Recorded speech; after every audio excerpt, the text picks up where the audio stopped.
Oi, pessoal. Sabe, hoje a gente vai fazer uma coisa um pouco diferente. Em vez de só ler aquelas palavras de sabedoria antiga, a gente vai, de verdade, entrar no mundo que forjou tudo isso.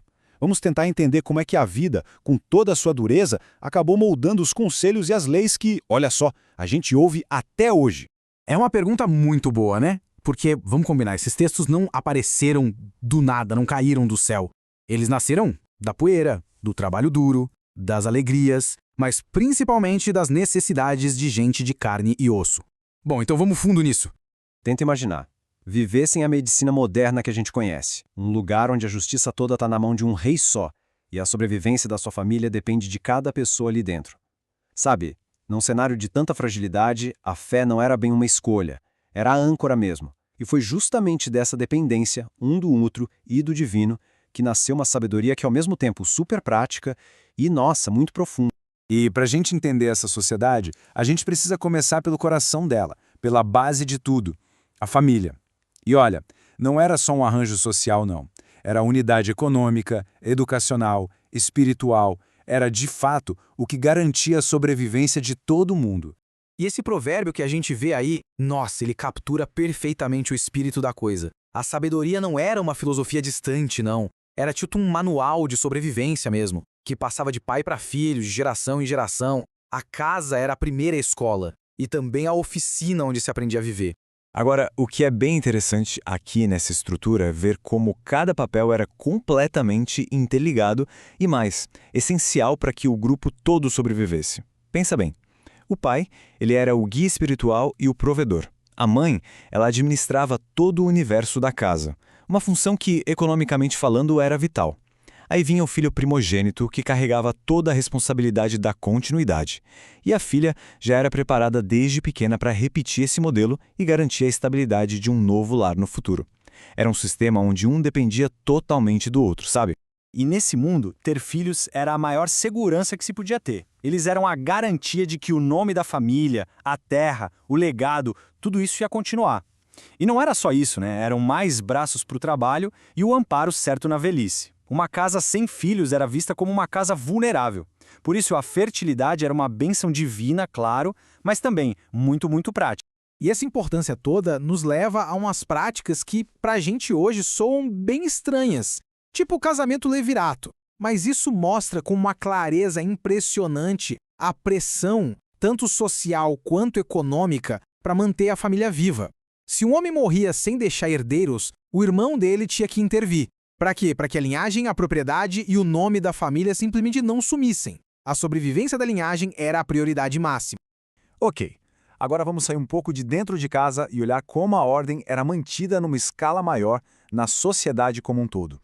O poder era bem mais centralizado e pessoal do que a gente está acostumado hoje. E isso, claro, influenciava diretamente o dia a dia de todo mundo.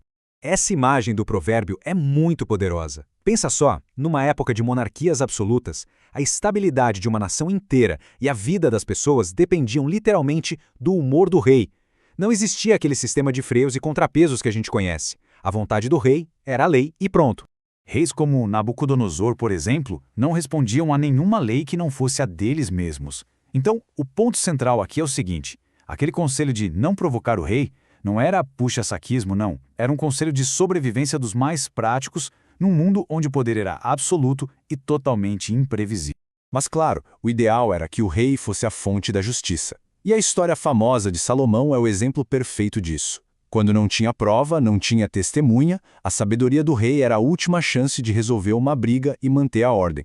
Essa capacidade de julgar era vista como um dom divino, algo essencial para conseguir governar direito.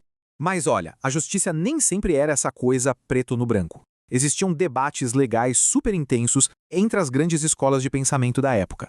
Um bom exemplo é a questão do divórcio. A escola de Hillel, que era mais liberal, permitia o divórcio por quase qualquer motivo. Já a escola de Shammai era bem mais rigorosa, só aceitava em caso de adultério. Isso mostra que, mesmo dentro da lei, tinha muito espaço para interpretação, para debate sobre qual era o jeito certo de viver. Bom, agora vamos tocar num ponto da vida que era uma ameaça constante, da qual não dava para escapar: a doença. A luta para se manter saudável era uma realidade diária, muitas vezes brutal, e que moldava demais a visão que as pessoas tinham do mundo. E é impressionante a gente ver como eles já tinham uma noção da conexão entre mente e corpo. Esse provérbio mostra que eles sabiam que a vontade de viver, a esperança, era uma ferramenta fundamental para enfrentar uma doença. Perder o ânimo, para eles, muitas vezes era visto como o começo do fim. E a visão deles era bem diferente da nossa, que é mais biológica, né? Para eles, a doença tinha uma dimensão espiritual muito forte. Muitas vezes, era encarada como uma consequência de um erro, de uma falha moral, seja da própria pessoa ou dos seus antepassados. Por isso, a cura também não era só física. Ela tinha que ser espiritual, envolvia rituais, arrependimento. E as ameaças eram muitas, viu? Tuberculose, vários tipos de febre, disenteria e a lepra, que era um termo meio genérico para várias doenças de pele que significava a exclusão total da sociedade.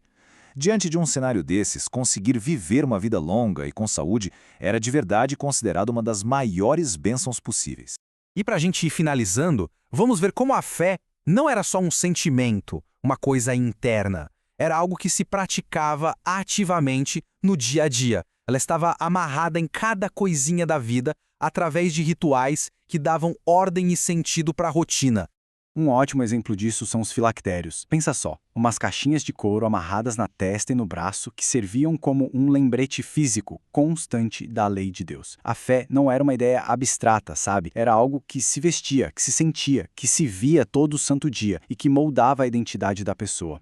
Os sacrifícios, como o Holocausto, por exemplo, podem parecer uma coisa bem estranha ou distante para a gente hoje, mas eles eram o centro da vida espiritual e comunitária daquela época. Queimar a oferta inteira no altar simbolizava uma entrega completa a Deus. Era um ato público, concreto, que reafirmava a relação da pessoa e da comunidade inteira com o divino.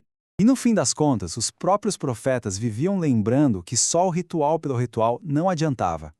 Essa passagem de Miqueias aqui, ela resume o objetivo final de toda essa sabedoria. Não era só seguir regras, era viver uma vida de justiça, de misericórdia e de humildade. Esse sim era o coração da fé colocado em prática. Então, quando a gente junta todas essas peças, a família como a base da sobrevivência, o poder absoluto dos reis, a ameaça constante da doença e a fé sendo vivida a cada dia, as palavras que eles deixaram para a gente ganham uma outra profundidade, né? Elas viram o eco de vidas reais, de gente buscando ordem, sentido e simplesmente sobreviver. E talvez entender por que eles viveram daquele jeito ajude a gente a pensar em como aplicar a sabedoria deles na nossa própria vida hoje.